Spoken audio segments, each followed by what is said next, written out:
Muchas gracias por participar de este taller virtual de Maplink. A lo largo de este taller vamos a hablar de algunos productos que se pueden construir a partir de Google Maps Platform, específicamente para la vertical de bancos y fintech. Y en la segunda parte de la presentación vamos a hablar más específicamente de cuáles son estos servicios y cuáles son las capacidades y las limitaciones de los mismos. Yo soy Tomás Ehrenfeld, estoy a cargo de todo lo que es preventa de las soluciones de Google Maps. Me encuentro en las oficinas de Buenos Aires, Argentina. Junto conmigo está Aleja, quien va a comenzar con la primera mitad de la presentación. Así que le cedo la palabra a Aleja y comenzamos. Muchas gracias, Tomás. Bueno, como Tommy recién me presentó, soy Aleja Krigel, Account Manager de Maplink para Google Maps en la región de Sola. Y estamos muy contentos de que pudimos organizar este taller técnico exclusivo para clientes. La idea que vamos a ver hoy es, primero voy a comenzar hablándoles de algunas soluciones con Google Maps para específicamente bancos y fintech, y luego Tomás va a seguir con las funcionalidades de las APIs. Esta va a ser la parte más técnica y la que realmente les va a interesar. Y por último haremos un repaso de la consola de Google Maps y mejores prácticas.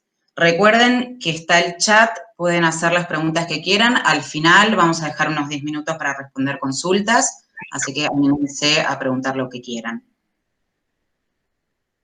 Bueno, comenzando con las soluciones de Google Maps para bancos y fintech. Primero, tenemos la primera, que es de las más importantes y por la que creo que la mayoría está acá presente, que es la tecnología en el ingreso y validación de direcciones. Vamos a poner dos casos muy simples. Uno es el registro de nuevos clientes, ya sea para recibir, por ejemplo, una tarjeta de crédito, una tarjeta de débito.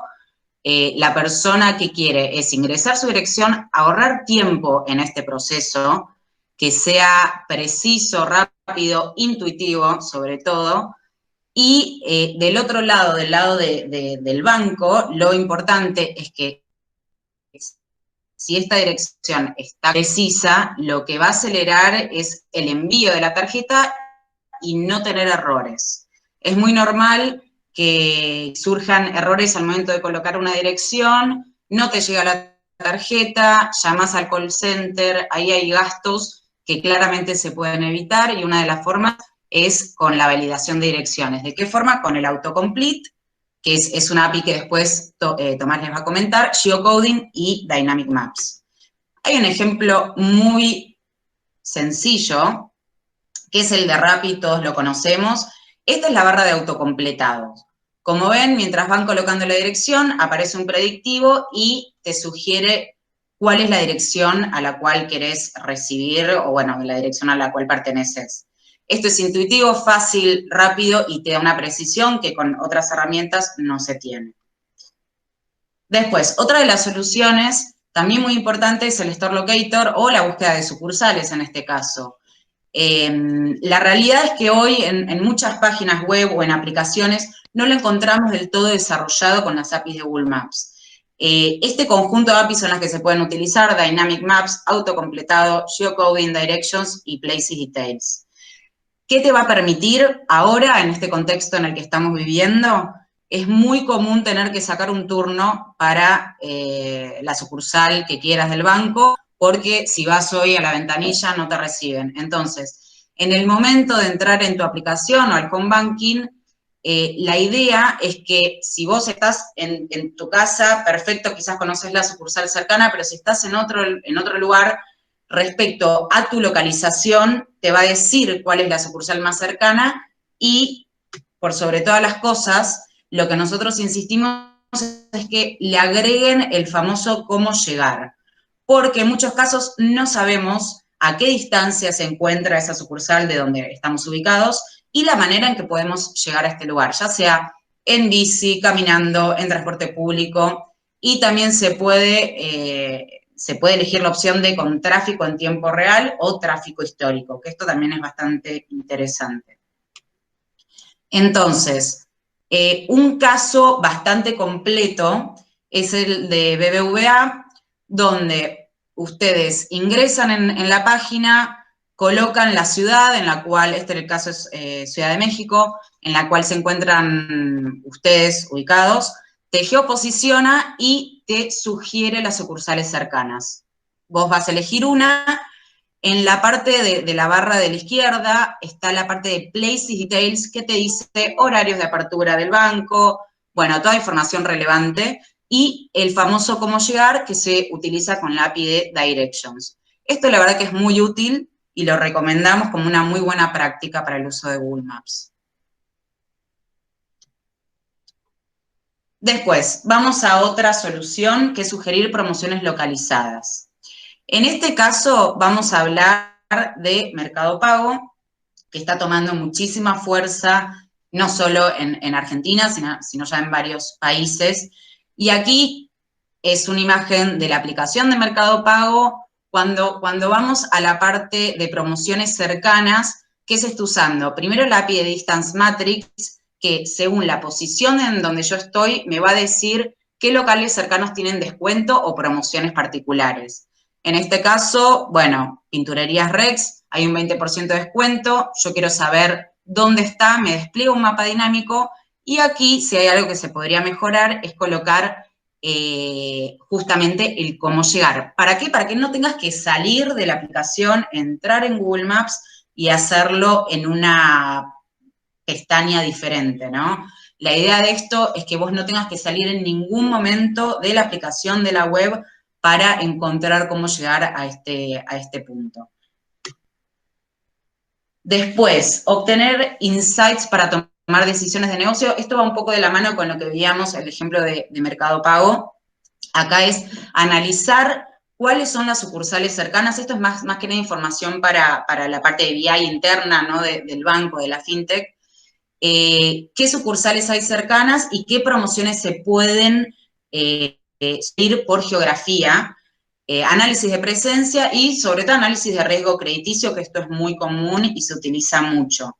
Generalmente los mapas, o más bien la API que se utiliza para todo esto, es la del mapa dinámico, que se pueden hacer capas, se pueden hacer geocercas, se puede trabajar con polígonos. Esto lo va a explicar un poco más a detalle Tomás, pero acá la idea es que entiendan que el Location Intelligence es muy importante, se está utilizando mucho cada vez más, y con las APIs de Google Maps se puede trabajar en conjunto muy bien.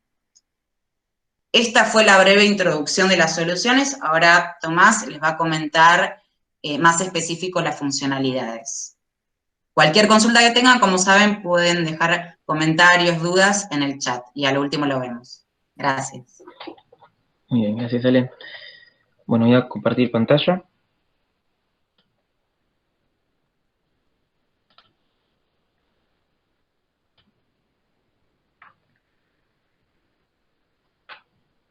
¿Estoy compartiendo correctamente ahí? Sí. Bien. Reforzar ahí lo que dijo Ale, anímense a dejarnos preguntas ahí en la sección de comentarios. Ya Francisco nos dejó una, vamos a dirigirnos al final. Destinamos 10 minutos de la reunión para justamente tener una conversación activa y poder saber cuáles son las inquietudes que tienen respecto a los temas que estamos tratando. Bueno, yo soy Tomás Ehrenfeld, ya me introduje, estoy a cargo de lo que es la preventa de las soluciones de Maps, y la idea de esta segunda parte es que charlemos un poco de, bueno, esos son los productos, algunos de los productos que pueden ser interesantes para estas verticales, que se pueden construir a partir de las soluciones de Maps. Pero ¿cuáles son las soluciones individuales y cuáles son sus características? Entonces, vamos a mencionar algunas de los servicios más utilizados y que en particular fueron utilizados en los productos o en los features, digamos, que presentamos en las diapos de Ale. Geocoding es una de las APIs más utilizadas en general en la plataforma de Google Maps por todas las verticales, porque ofrece información muy relevante respecto a todo lo que son nuestros clientes. Es decir, Geocoding nos permite hacer el intercambio entre direcciones, como nosotros las conocemos, a coordenadas en un mapa. Y esto es importante porque a nosotros no nos sirve saber la dirección de un cliente, sino que nos importa saber en dónde está localizado como para poder hacer análisis de cuál es la distribución de nuestros clientes, o para saber la dirección, la posición precisa para hacer un envío y poder hacer ordenamiento de rutas, cualquier ese tipo de trabajos, necesitamos nosotros conocer las coordenadas. Alternativamente, GeoCoding nos permite hacer el trabajo inverso, ¿sí? Con lo que es reverse geocoding, nosotros podemos preguntar cuál es la información geográfica de una coordenada en particular, ¿sí? En este sentido, el servicio de geocoding tiene dos parámetros obligatorios, siendo uno o bien la dirección, el address, o bien el lat long, para hacer una geocodificación o geocodificación reversa, y la llave. Que la llave va a ser en lo que a lo largo de todos los servicios va a identificarlos ustedes como usuarios y va a registrar el consumo para llevarlo a su cuenta de facturación. Bien, ahora, se pueden mandar las direcciones para geocodificar o las coordenadas, o se pueden enviar los componentes, ¿sí? Hay una opción que no es muy utilizada en general, pero que puede aprovecharse dentro de la vía geocoding, que es enviar una geocodificación a partir de los componentes individuales. Estos componentes serían las partes de cada dirección. Es decir, yo en vez de mandar una dirección como, en este caso, Avenida Córdoba, 5876, y el resto de la información, yo podría mandar el parámetro calle, tal, altura, tal, provincia, tal, ¿sí? Es otra manera de utilizar este servicio. Ahora bien, hay otros parámetros opcionales que se pueden utilizar para enriquecer y para de alguna manera tener más precisión en la búsqueda de esta geocodificación, que son los bounds, el region y los components mismos, ¿sí? Porque no son obligatorios. Lo que hay que tener en cuenta acá es que los bounds, que son básicamente un polígono de búsqueda, un bounding box, que se informa como la coordenada noroeste y la coordenada sureste, es decir, serían enviar esta coordenada acá y esta coordenada acá. Ese parámetro lo que hace es orientar la búsqueda en ese sentido, pero no la restringe, ¿sí? Y eso es importante de tener en cuenta. El region nos permite sí restringir la búsqueda, pero solo a nivel país, ¿sí? El region va a ser como si fuese el código de país, ¿sí? En Argentina sería AR, en Chile sería CL. Y en los components, que esto sí es importante tener en cuenta, sí podemos restringir la granularidad más fina para restringir una búsqueda a partir del código postal, ¿sí? El código postal en los components sí nos permite restringir la búsqueda a el área que representa ese código postal. Tengan en cuenta que si asignan un código postal incorrecto, seguramente van a obtener 0 resultados, ¿sí? Porque esa dirección no se va a encontrar en el código postal que ustedes indicaron. Pero en el caso de que conozcan con precisión ese código postal, es una buena manera de minimizar los errores de la geocodificación. Ahora, vamos a hablar de un buen uso del geocoding, más allá de cuáles son las posibles maneras de usarlos. Porque muchas veces nos encontramos con que muchos clientes no se fijan en la precisión de las geocodificaciones que están realizando, o justamente se fijan pero no saben cómo maximizarla, ¿sí? La cuestión con geocoding es que rara vez no nos va a devolver resultados, ¿sí? Siempre nos va a devolver, o no siempre, algunas veces no, pero en general nos va a devolver el resultado. Entonces tenemos que analizar cuál es la precisión de esa geocodificación. Y para eso, Google nos informa en un campo que se encuentra dentro del response, hay una sección que se llama Geometry, y dentro de Geometry tenemos el Location Type, ¿sí? El Location Type puede tomar 4 valores distintos, que son estos de acá: Rooftop, Range Interpolated, Geometric Center y Approximate. Los primeros dos, Rooftop y Range Interpolated, son válidos, ¿sí? Pueden tomarlos como precisos. Los segundos dos, Geometric Center y Approximate, deberían llevarlos a una segunda instancia de evaluación. ¿Por qué? Rooftop significa básicamente una aguja en mapa, ¿sí? Es un punto preciso que Google conoce. Range Interpolated es justamente una interpolación entre dos direcciones que Google conoce. Imagínense que tenemos calle falsa al 50 y calle falsa al 70. Entonces, Google capaz no conoce con precisión la posición de calle falsa al 60, pero sí puede interpolarla entre esos dos puntos. Entonces también podemos tomarlo con una alta confianza, digamos. Ahora, Geometric Center y Approximate deberían llevarse a una segunda instancia, porque Approximate puede ser un resultado aproximado directamente que no nos dice nada más que eso, y Geometric Center puede ser el centro geométrico en el caso de que tenga poca precisión respecto a una zona. Esto puede pasar generalmente en zonas rurales, por ejemplo, en donde no conoce con precisión la altura, o en el caso, por ejemplo, de que mandemos a geocodificar una dirección directamente sin la altura. Si yo envío a geocodificar una calle y no indico la altura, Google me va a devolver un polígono de toda esa calle y el centro geométrico de esa calle. En el caso de tener centros geométricos, lo que pueden hacer para tener al menos una noción de qué tan precisa es esa geocodificación, es utilizar los bounds, ¿sí? Que en este caso lo estamos mostrando acá. Los bounds es cuál es el polígono que puede contener o que debería contener esa geocodificación. En este caso, nosotros geocodificamos Buenos Aires, por ejemplo, y nos dice los bounds, que son toda la ciudad de Buenos Aires. Pero en el caso de que pongan una calle, o en el caso de que algunas veces manden una calle con altura y de todas maneras les devuelva un centro geométrico, ustedes podrían calcular, digamos, qué tan grande es ese bounding box, esos bounds, para ver qué tan preciso es, porque capaz se encuentran a una distancia de más o menos 30 metros y pueden seguir confiando en esa dirección geocodificada. Por último, y muy importante, es el partial match, ¿sí? El partial match en el response, ¿aparece o no aparece? Si aparece, es que Google les está devolviendo un match parcial a la búsqueda que ustedes realizaron. Cuidado con esto, porque pueden tener una geocodificación que sea a la vez rooftop y partial match, ¿sí? En el caso de, por ejemplo, un caso que es correcto, pero igual es un partial match, es si ustedes mandan muchas veces en Ciudad de Buenos Aires una calle, altura, coma, barrio, coma, Ciudad de Buenos Aires, coma, Buenos Aires, por ejemplo, ¿no? Si incluyen ahí el barrio en los caracteres de búsqueda, ustedes, Google les va a devolver seguramente la dirección, pero sin el barrio, no supo interpretar el barrio dentro de los caracteres de búsqueda. Entonces, en ese sentido, Google te va a decir, esto es un partial match, porque estoy matcheando, encontré una dirección tipo rooftop de lo que vos me estás buscando, pero es parcial, no es total de lo que vos me estás indicando. Y en algunos casos este partial match nos manda a cualquier lado, entonces hay que mirarse. Bueno, Directions. Directions es el servicio que todos conocemos de utilizar Google Maps, donde podemos tener información de ruta, como la distancia a viajar, el tiempo de viaje, y mucha más información asociada respecto a un origen y un destino. Ahora, además de origen y destino, que serían los parámetros obligatorios para usar este servicio, tenemos un montón de parámetros opcionales que nos permiten hacer un uso más fino, ¿sí? Por ejemplo, el modo, mucho de lo que voy a estar diciendo lo conocemos del mapa que todos usamos de maps.google.com. Pero algunos otros, por ejemplo, no están disponibles ahí y sí son utilizables vía el servicio web. El modo nos permite calcular rutas en distintos modos, como bicicleta, vehículo, transporte público. Waypoints nos permite indicar hasta 23 puntos intermedios por donde debe pasar la ruta.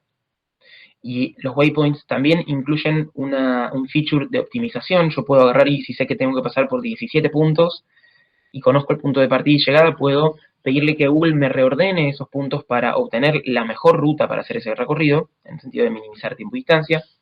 El vía es similar, pero no obliga a la ruta a que pase por un punto, sino que simplemente orienta la ruta en ese sentido. Alternativas me devuelve distintas alternativas de ruta. Avoid me permite evitar distintos tipos de cosas, como autopistas y peajes.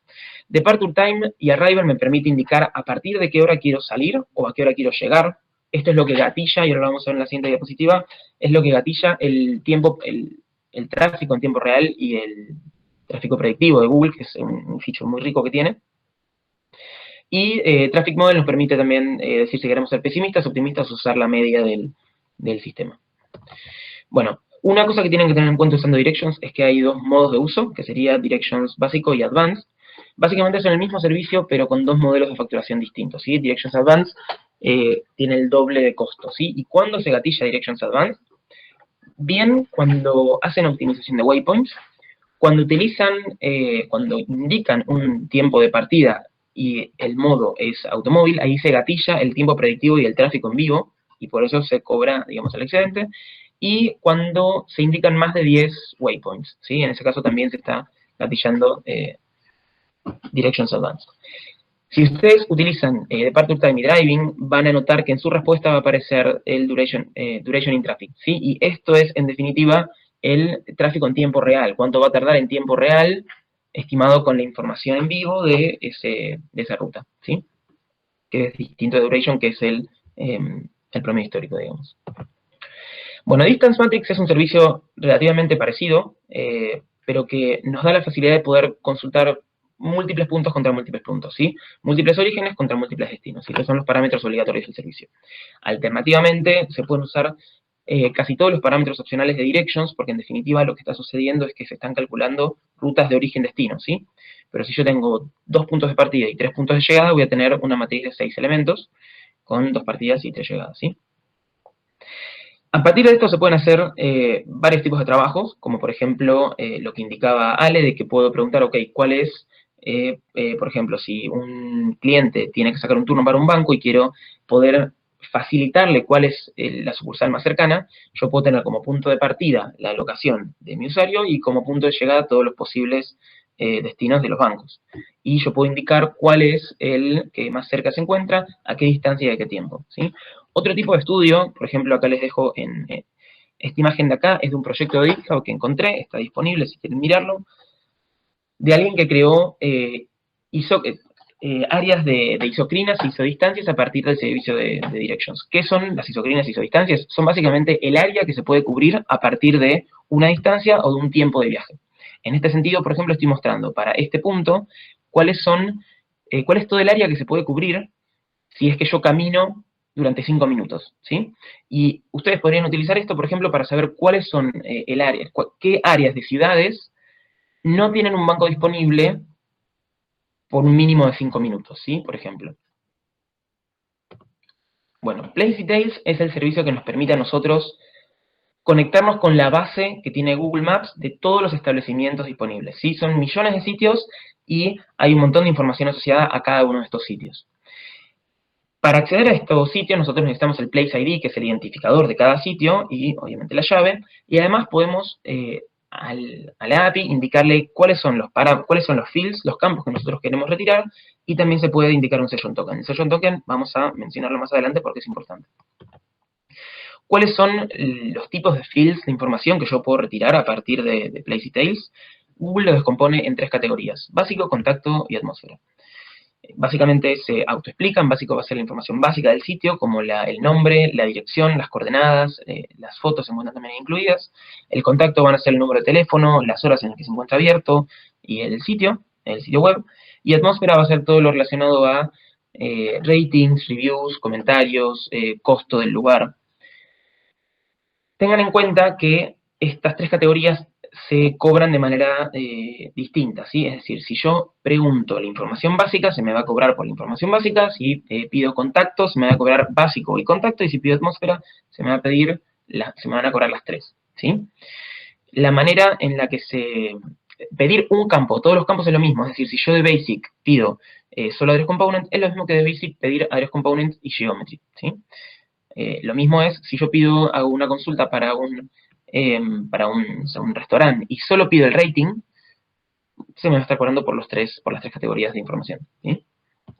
Place Details es un servicio importante de entender, pero que en general no se lo utiliza de manera aislada, sino que se lo utiliza como insumo de otros servicios.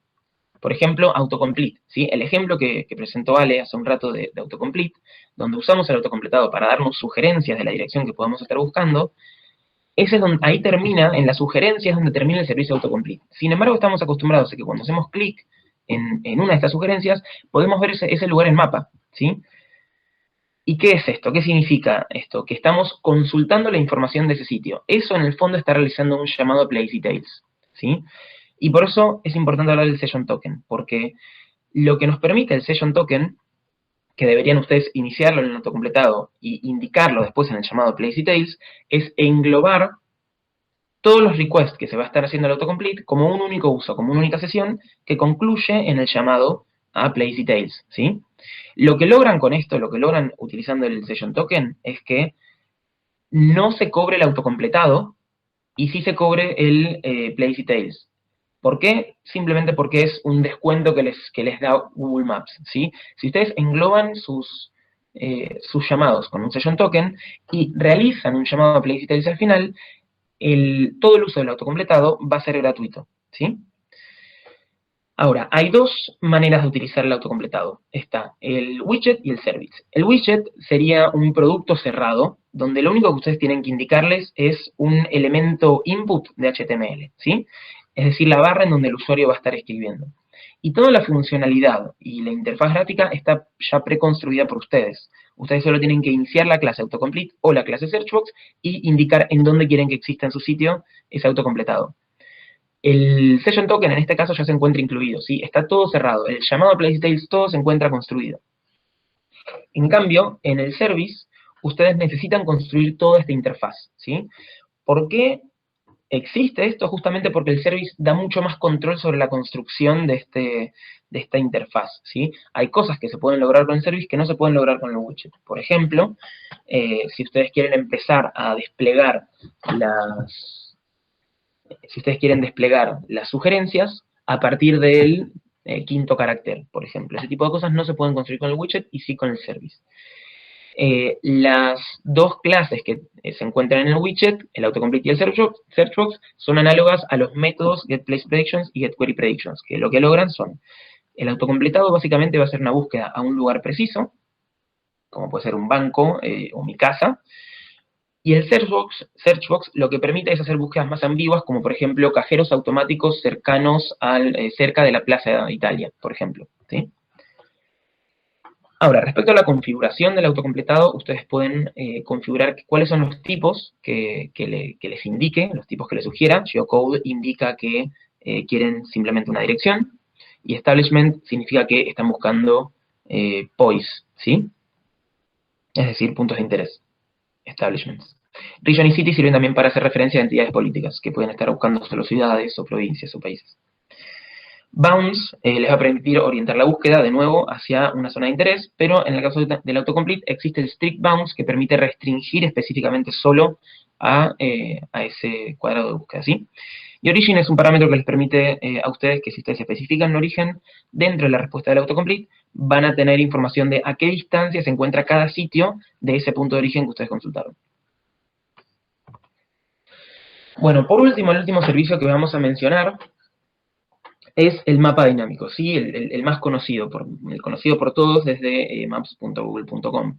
Ahora, este servicio es el más robusto de alguna manera en el sentido de que todos los servicios que mencionamos anteriormente pueden utilizarse dentro de este servicio, ¿sí? Como librerías cliente. Para los desarrolladores que se encuentren hoy en este taller, si en algún momento se encuentran leyendo la documentación y les genera confusión el hecho de estar leyendo dos documentaciones distintas sobre un mismo servicio, justamente es porque, por un lado, se encuentra la documentación de los web service, como servicios HTTP, digamos, y por otro lado se encuentran las librerías cliente del mapa de JavaScript, ¿sí? Ustedes pueden, cuando cargan la librería en su sitio, pueden cargar la librería del mapa dinámico junto con, y con esa librería pueden crear clientes de directions, de places del geocoder, de distance matrix y local context, que en este taller no lo hablamos. Los productos son los mismos, las funcionalidades van a ser las mismas, pero puede que algunas implementaciones sean levemente distintas. Entonces, por eso, fíjense qué documentación están leyendo. La unidad de cobro, digamos, de la carga de mapa es justamente carga de mapa, ¿sí? Si ustedes cargan un mapa 5 veces o refreshean un sitio 5 veces, van a estar haciendo 5 cargas de mapa y van a estar pagando por esas 5 cargas de mapa. Ahora, todos estos servicios van a ser cobrados distintos, o sea, por otro lado, ¿sí? Ustedes poner una carga de mapa y 3 cálculos de direcciones con directions, por ejemplo, ¿no? Y se van a cobrar entonces 3 usos de directions y un uso de mapa.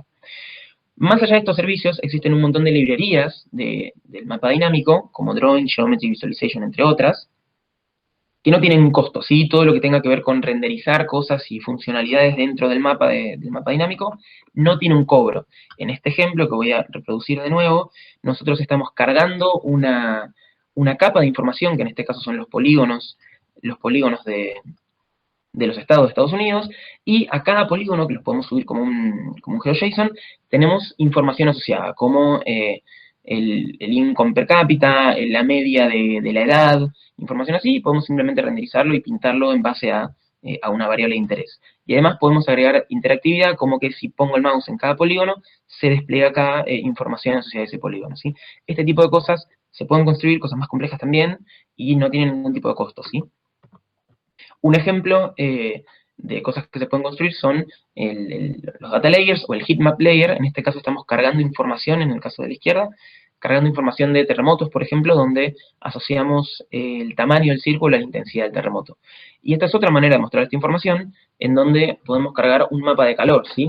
Y en este caso, fíjense, por ejemplo, que se puede ver acá una continuidad en toda esta zona de terremotos, y en este caso vemos cómo hay una intensidad en frecuencia, ¿sí? Hay mucha más frecuencia en esta zona en particular. En este caso queríamos mostrarles cómo se podían, un poco lo que mencionaba, cómo se pueden implementar algunas de todas las librerías que mencionamos, de los servicios que mencionamos, dentro de un mapa dinámico. En este caso en particular estamos usando, bueno, el mapa dinámico que se ve de fondo, vamos a utilizar el autocompletado para buscar una dirección, y vamos a usar un servicio que no mencionamos, que se llama Nearby Search, que permite buscar un tipo de lugar en un radio de interés determinado. En este caso, vamos a buscar cafés cercanos a la oficina de Buenos Aires en un radio de 800 metros, ¿sí? Y todos estos servicios se encuentran asociados al mapa, ¿no? Ahí se está utilizando el autocompletado, se va a hacer un radio de búsqueda de 800 metros y se están buscando el tipo café. También se pueden buscar todos los tipos de establecimientos que se encuentran en Google Maps, como cafés, bares, bancos, cajeros automáticos, y después se pueden desplegar esta información de la manera que uno desee en el mapa, ¿no? Bueno, por último, no quería dejar de mencionar un producto nuevo que lanzó Google Maps, que es una plataforma para hacer customización de mapas. Esto ya se encontraba disponible hace años, pero para customizar un mapa, hacía falta que un desarrollador vaya probando los parámetros y vaya visualizando cuál es el mapa que se generaba. En este momento pueden ustedes simplemente utilizar esta herramienta que se encuentra en Google Maps Platform para que mismo los diseñadores de cada compañía juegue con todos los parámetros customizables de un mapa. En este caso, fíjense que este no es el mapa que nosotros tenemos visto de Google, digamos, pero cada feature que ustedes ven en un mapa, como por ejemplo las rutas, el color y tamaño de rutas, el tipo de puntos de internet, los logos de ruta, los tamaños y colores de calles, el color de fondo, el color de los parques, si aparecen o no aparecen los nombres de las calles, en qué tamaño, todo eso es customizable y pueden ustedes armarlo de manera que encaje con la imagen de marca de cada uno, ¿no? En este caso tenemos un mapa muy lindo que construyó Google Maps directamente, donde muestran los servicios de trenes. En este caso hubo tanto una customización de mapa como un data layer en donde subieron los line strings y las líneas que representan a las líneas de trenes y les asociaron un color y además subieron loguitos de las estaciones. Bueno, eso fue respecto a los servicios que vamos a estar comentando. No, queríamos, como bonus track, de alguna manera, hacer un refresh, digamos, de cómo funciona la consola, de cómo es que funcionan el manejo de estos servicios desde la consola, y cuáles son algunas de las acciones que pueden realizarse que puede que las conozcan o puede que no. Estamos considerando hacer un taller en particular de la consola y del uso de consola, así que si les interesa o si tienen dudas respecto a alguno de los temas que vamos a mencionar ahora brevemente, más vale que escríbanlas y las podemos conversar ahora, pero escríbanos a nosotros si podemos hablar sobre este tipo de cosas que se pueden crear a partir de la consola, así los podemos acompañar y vemos si hay un buen feedback como para que hagamos una reunión en particular, un taller de la consola y cómo configurarla, ¿sí? Como overview, digamos, de cómo funciona la consola y cómo funciona su relación con nosotros como revendedores de Google Maps, nosotros creamos las cuentas de facturación que van a ser suyas, digamos, cada uno de ustedes tiene una cuenta de facturación que nosotros gestionamos, y ustedes son quienes crean los proyectos que asocian esas cuentas de facturación. Todos los recursos de cada uno de sus proyectos, todos los recursos que ustedes consumen se encuentran ordenados en proyectos, y esos proyectos apuntan a nuestra cuenta de facturación, ¿sí? Es importante, entonces, que ustedes ordenen sus proyectos de manera que lo tengan ordenado, por ejemplo, por oficina dentro de su empresa, o por producto, o que tengan alguna especie de sentido para que ustedes puedan tener ordenados estos consumos y puedan, en la diapositiva que viene, vamos a verlo un poco más en detalle, puedan hacer análisis de estos consumos, ¿sí? Porque la unidad básica de segregación de consumo es los proyectos, ¿sí? Bien. Hay dentro de estos proyectos es que ustedes crean las credenciales, por eso es que también ustedes pueden agarrar y gestionar distintos proyectos que hayan credenciales dentro de estos proyectos y que restrinjan esos proyectos, esas llaves, para el tipo de funcionalidad que quieren para ese proyecto en particular, ¿sí? Las restricciones pueden hacerse tanto a nivel de proyectos como a nivel de credenciales. Los proyectos pueden restringirse cuáles son los servicios que puede usar ese proyecto, por ejemplo, y pueden hacerse límites de cuota. Restricciones de cuota de que yo no quiero que un proyecto dado tenga más de, por ejemplo, no sé, 15.000 geocodificaciones por día o 2.000 geocodificaciones cada 100 segundos. ¿Sí?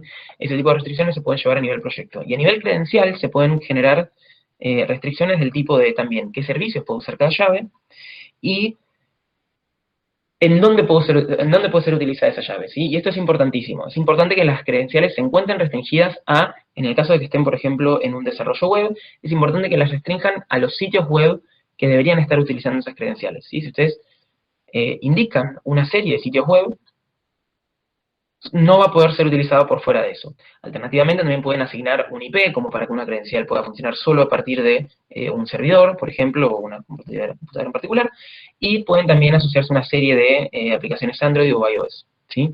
Es importante evitar la fuga de credenciales y también para mantener el orden, porque si no sucede mucho, y lo vemos en nuestros clientes, que una oficina o un grupo de trabajo le comparte una credencial a otro grupo de trabajo y empiezan a encontrarse usos que no se terminan de entender, ¿sí?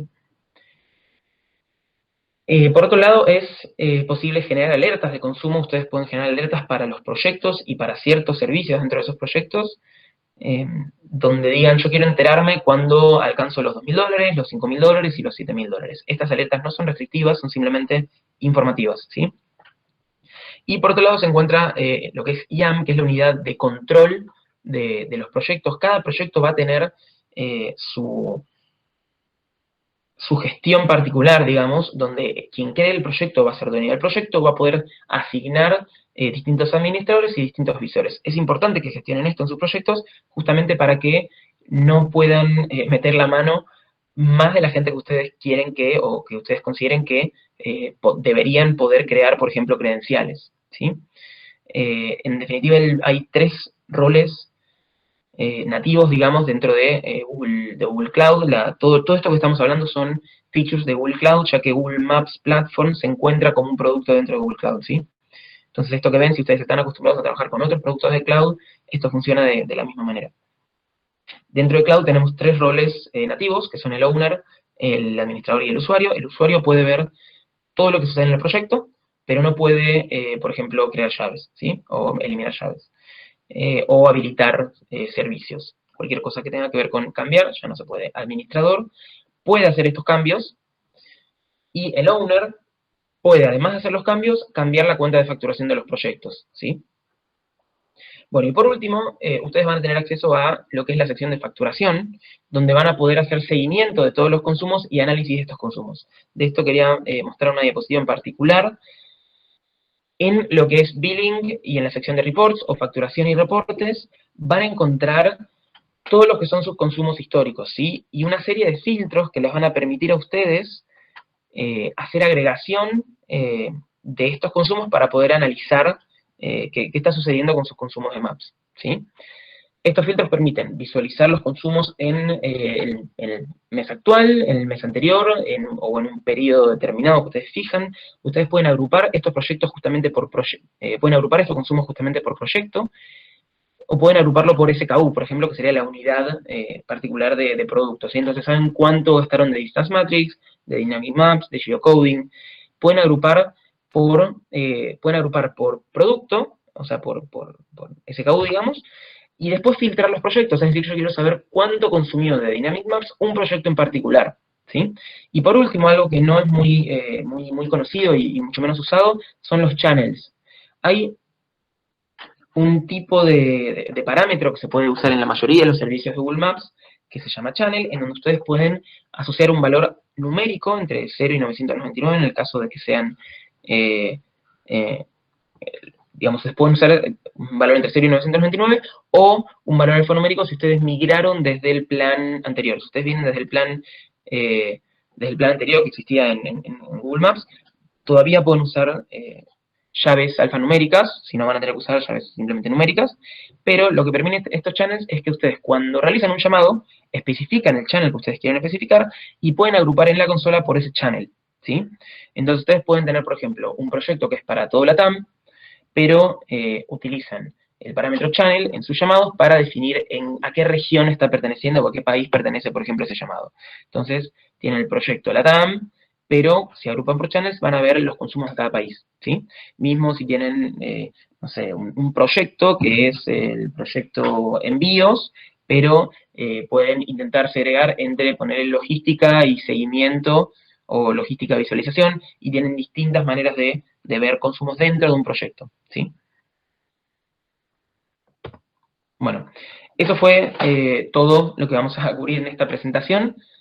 Voy a volver a la presentación a ver si fueron dejando algunas preguntas. Si no, tienen este momento, digamos, para escribirnos qué dudas fueron surgiendo a partir de los servicios que comentamos. Acá les dejamos nuestros contactos en pantalla por si quieren guardarlos. Tenemos presencia en todo LATAM. Estos son nuestros ejecutivos de cuenta de cada uno de los sectores.